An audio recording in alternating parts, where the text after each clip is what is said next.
สวัสดีครับนะผมกิฟเกมฟิชชิ่งนะครับวันนี้มาออกหมายตีปลาช่อนนะครับเหยื่อที่ผมใช้อยู่นี้เป็นเหยื่อของละหงทองนะครับเป็นกบกระโดดขนาด 3.5 เซนให้ดูแอคชั่นกันครับผม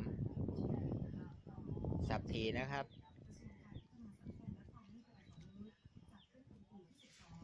แอคชั่นถือว่าใช้ได้ครับ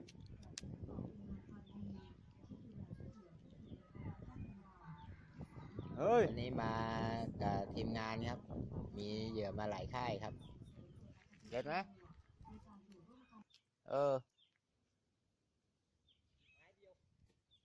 ไม่เดียวรู้เรื่องไหมถ่ายรูปไว้โลดิ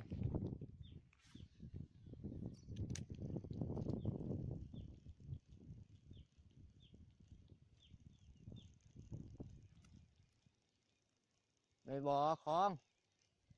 คลองไปจากเส้นนี้แหละเอาละครับโปรจอยเทพจัดแล้ว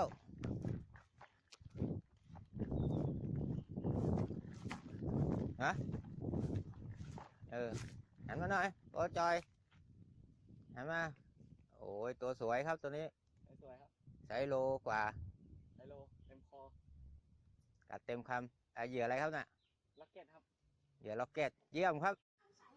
ฝากผลงานกันไว้ด้วยนะครับกับพวกผมกิฟเกมฟิชชิ่งทีมงานหมายวิ่งครับสวัสดีครับ